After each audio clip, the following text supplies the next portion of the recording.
Okay, TREC नहीं है यहाँ पे क्योंकि मैंने ऊपर वाले को सेव नहीं किया था। मैं इसको यहीं पे एग्जीक्यूट कर लेता हूँ, दिस वन।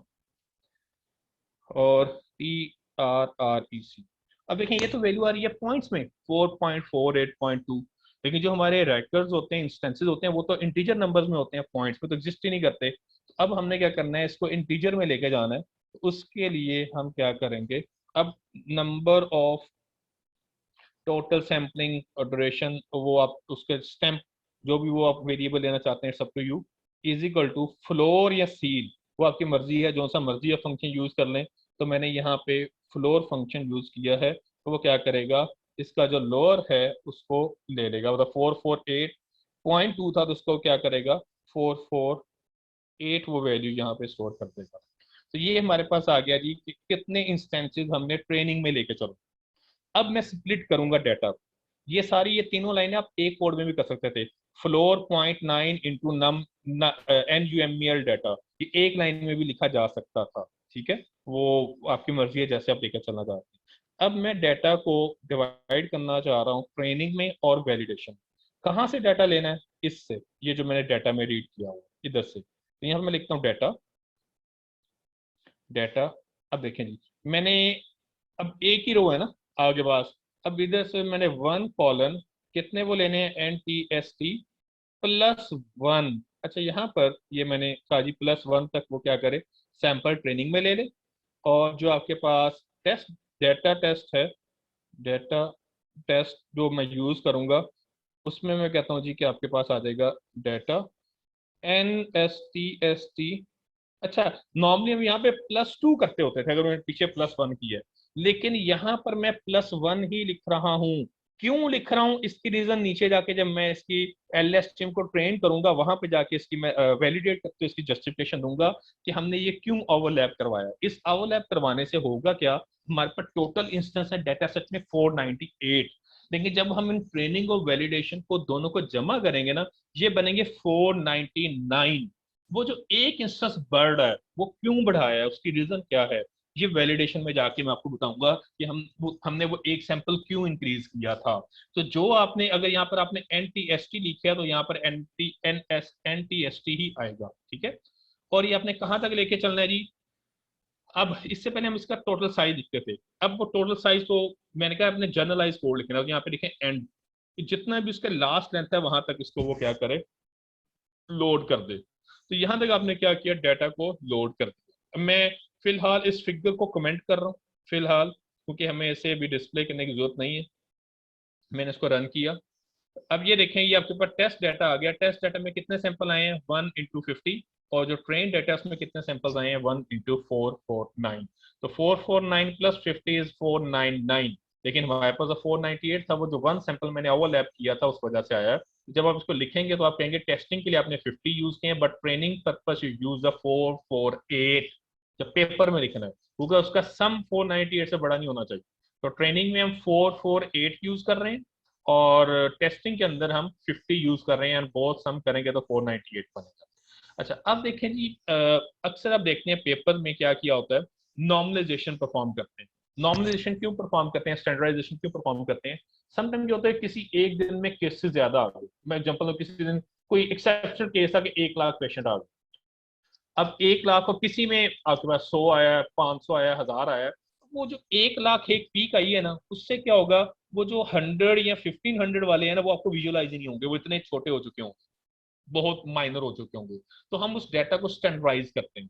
ये नेक्स्ट जो एग्जांपल मैं बिजनेस वाले कराऊंगा उसमें ये इशू आएगा, उसमें आप देखेंगे कि अगर एक फैक्टर बहुत बड़ा है, बाकी फैक्टर छोटे हैं, तो उससे क्या हो रहा है, उस बड़े फैक्टर की वजह से तमाम वो छोटे वालों को शो करता है, लेकिन ग्राफ में विजुलाइज नहीं होते, बहुत माइनर आ रहे होते हैं। तो हम क्या करते हैं, फिर हम उस डाटा को नॉर्मलाइज स्टैंडर्डाइज करते हैं।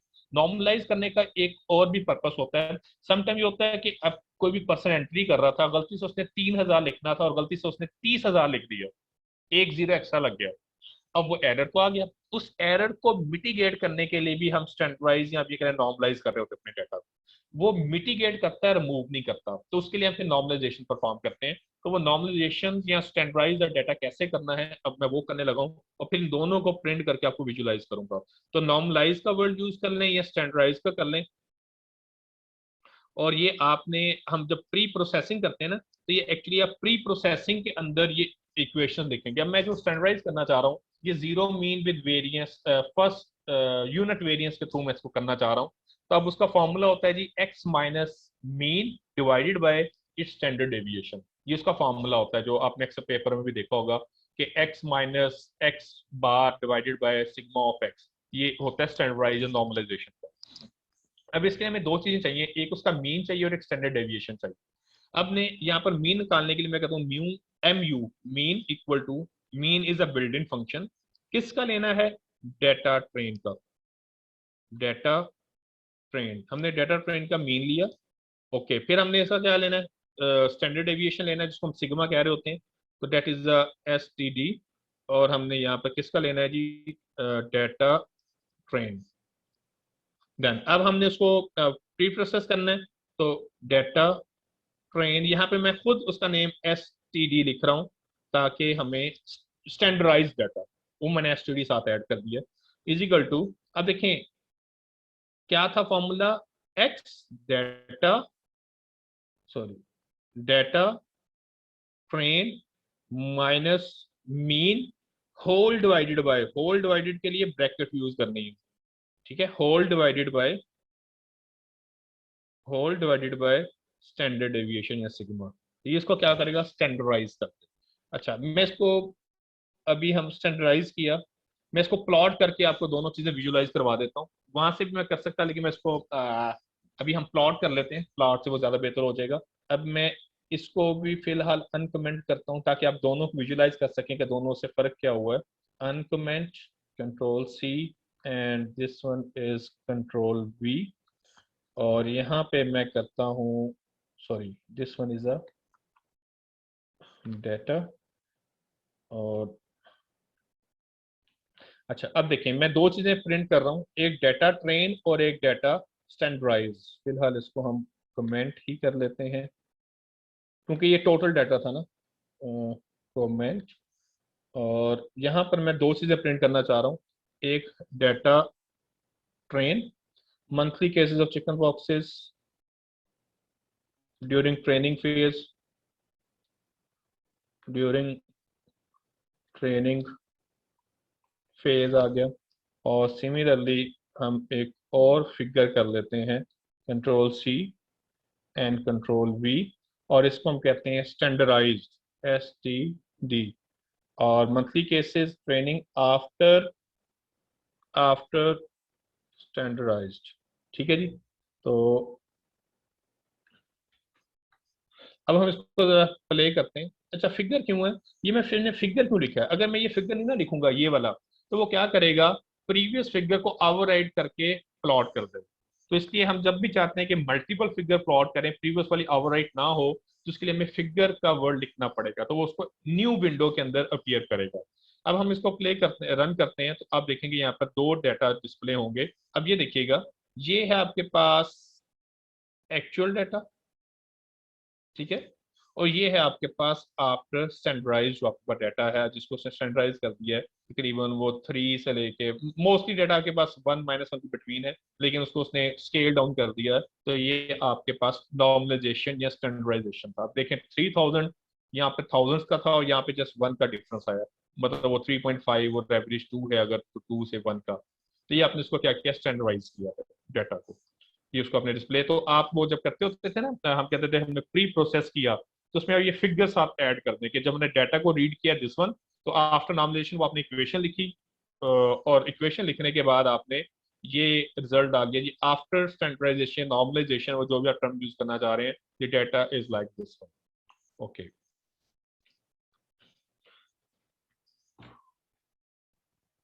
अब हमने क्या करना है जी, अब हम आते हैं मेन पर्पस की तरफ अपने। अब हमने यहाँ तक डिस्प्ले हो गया, मैं इसको कमेंट कर रहा हूँ कि बार बार मैं इसको डिस्प्ले नहीं करना चाह रहा, मैं इसको कमेंट्स कर देता हूँ। ओके, अब हम अच्छा, अब देखें, एक होता है जब भी हम ट्रेन करते हैं ना, अपने मॉडल को ट्रेन करते हुए दो चीजें होती थी, अपने न्यूरल को भी ट्रेन किया या बाकियों को भी, तो उसमें हम एक बताते होते इनपुट वेरिएबल्स या इनपुट फीचर्स और आउटपुट फीचर, दो चीजें अलग अलग बताते होते थे, उनको मेमोरी में अलग अलग स्टोर करते थे। ट्रेनिंग में हमें बताना पड़ता था कि ये हमारे पास इनपुट फीचर है और इसके अकॉर्डिंगली ये आउटपुट है। वो उस इनपुट्स को लेता था और आउटपुट को मायने में रखते हुए अपने वेट्स को ट्यून करता था with the help of error. तो सिमिलरली यहाँ पर भी हमारे पास क्या है, जो इनपुट फीचर है उनको हम कहते हैं प्रेडिक्टर्स, और जो आउटपुट है उसको हम कह देते हैं रिस्पॉन्स। एक्चुअली वो हमारा रिस्पॉन्स है। तो यहाँ पर मैं प्रेडिक्टर्स और रिस्पॉन्स को सेपरेट कर रहा हूँ, प्रेडिक्टर्स एंड रिस्पॉन्स। किस में? During training. तो ये अभी मेरे पास क्या चल रहा है, ये ट्रेनिंग फेज चल रहा है। आपको याद होगा हम जब डायग्राम इनिशियल वाली बनाते होते थे, उसमें एक ट्रेनिंग फेज होता था, एक वैलिडेशन या टेस्टिंग फेज होता। तो ये ट्रेनिंग फेज के अंदर ये काम चल रहा है अभी मैं जितना भी कर रहा हूँ। तो इसमें आपने क्या किया, अब इसमें दो हैं नॉर्मली, आप देखते हैं पेपर्स में ज्यादातर एक्स वेरिएबल यूज होता है इनपुट के लिए और वाई यूज होता है आउटपुट के लिए। जरूरी नहीं है, आप कुछ भी रख सकते हो। मैं फिलहाल उसी को लेके चल रहा हूँ, एक्स ट्रेन। तो मैंने एक्स ट्रेन किस में से लेना है, जो स्टैंडर्डाइज डाटा है इसमें से पिक करना है, इस वाले में से। तो इसमें से आपने क्या किया, आपने एक्स और वाई को अलग अलग करना है। अब देखिए मैंने तमाम एक ही वो है ना, वन वेक्टर है 1D। तो 1 से लेके मैं कहां तक चलूंगा, एंड -1। अच्छा ये -1 क्यों कर रहा हूं, इसके भी जस्टिफिकेशन देता हूँ। ये -1 क्यों किया है। और वाई ट्रेन में क्या आएगा, वो 2 से शुरू होगा, 2 से शुरू होगा, टू ट्रेन STD, और वो एंड तक चलेगा। अच्छा अब इसकी जस्टिफिकेशन क्या है जी, कि हमने पहले में एंड -1 लिखा है और सेक 1 से स्टार्ट करके दूसरे में 2 से स्टार्ट किया। देखें मैं आपको कहता हूँ जी, आपने नंबर प्रिडिक्ट करना है, मैं जो भी बोलूंगा उससे अगला आपने बताना है डिजिट या करेक्टर क्या हो। अब देखें जब ट्रेनिंग है ना, मैं आपको ट्रेनिंग में मैं आपको पहले बोलूंगा इनपुट, मैं कहता हूँ A, मैं कहता हूँ अगला क्या होगा, आप कहोगे B। मीन के पहला डिजिट मैंने बोला है A और आपने बोला है B। अच्छा अगर मैं पहला बोलता हूँ 1, आप बोलेंगे 2। मीन के पहला मैंने बोला आपको कि ये है, फिर आपने सेकंड आउटपुट बोली है 2। अच्छा आप, ये तो आ गया कि मैंने, फिर अब जब आखिरी वाला होगा वो होगा 9, तो आप कहोगे 10, बात खत्म। तो इसलिए ट्रेनिंग में एंड -1 तक चल रहा है 1 से लेके, और आउटपुट में 2 से लेके एंड तक चल रहा है। अच्छा इसमें एक चीज और भी है, ये ट्रेन कैसे करेगा वेट्स। मैंने कहा जी 1, आपने कहा जी नेक्स्ट नंबर होगा 2, मैंने कहा नो, नेक्स्ट नंबर इज 3। अब आपने क्या किया, अब आपने जो मैंने आंसर दिया और जो आपने प्रेडिक्ट किया है उन दोनों का एरर देखा। एरर देखने के बाद आपने कहा अच्छा, मैंने कहा अच्छा उससे अगला क्या होगा। अब देखिए आपने 1 और 3 उनकी बेस पे अगला, आपने कहा जी नेक्स्ट नंबर हो सकता है 5, मैंने कहा नो, नेक्स्ट नंबर इज 9। आपने फिर अपने वेट्स ट्यून किए। आपने कहा अच्छा पहले 3 से मल्टीप्लाई हुआ, फिर 3 स्केयर से हुआ, तो नेक्स्ट टाइम मे बी ये 3 क्यूब से हो। आपने कहा नेक्स्ट नंबर इज 27। ठीक है, तो ये क्या हो रहा है, आप उनको 1 बाई 1 अपने वेव्स को यू ट्यून कर रहे हैं। तो LSTM भी इसी तरह ये वर्क कर रहा होता है, जिसमें आपको समझाने के लिए एग्जांपल दी है कि हम एक्स ट्रेन को 1 से क्यों शुरू कर रहे हैं और एंड -1 तक क्यों लेके चल रहे हैं, और वाई ट्रेन में हमने 1 को क्यों इंक्लूड नहीं किया, क्योंकि पहली इनपुट तो मैंने बता नहीं है सिस्टम को, और जो पहला रिस्पॉन्स आएगा वो मेरे पास ट्रेनिंग का, जिस हम रेन की बात करते हैं। अब रेनिंग में क्या है, मैं कहता हूँ जी कि अभी हमारे पास जो है वो 100 ml के अकॉर्डिंगली बारिश हो रही है, नेक्स्ट आवर में कितनी होगी, आप प्रेडिक्ट करते हैं 200। ठीक है, मैं कहता हूँ अच्छा उससे अगले घंटे में क्या होगी, तो आपने देखा जी पहले में 100 थी, अगले में 200 हुई, आप कहते हैं उससे अगले में मे बी 300 ml हो जाए, ठीक है, प्रीवियस को चेक करते हुए। लेकिन अगर 100 ml है और अगले में 50 ml हो रही है प्रिडिक्शन, तो उससे अगले में क्या होगी, मीन का आपका ट्रेंड पता चल रहा है कि वो डिक्रीज हो रहा है, तो आप उसके अकॉर्डिंग लेंगे, मे बी उससे नेक्स्ट में 20 ml हो आपके पास। तो उस तरह ये काम कर रहा होता है। तो यहाँ तक हमने क्या किया, प्रेडिक्टर रिस्पॉन्स को हमने स्प्लिट किया। अब आते हैं LSTM की तरफ मेन। अब हमने क्या करना है, अब हमने डिफाइन करना है LSTM को, define LSTM network architecture. Okay, अब इसमें कुछ चीजें हैं जो हम यूज कर रहे होते हैं, मीन्स के नंबर ऑफ फीचर्स कितने हैं, नंबर ऑफ रिस्पॉन्सेज कितने हैं। अभी जो एग्जांपल है उसमें नंबर ऑफ फीचर भी एक है, नंबर ऑफ रिस्पॉन्स भी एक है। इसके बाद जो हम करेंगे उसमें नंबर ऑफ फीचर्स मल्टीपल होंगे। तो हमने लिखा नंबर ऑफ फीचर NOF कितने है जी, वो 1 है, डन।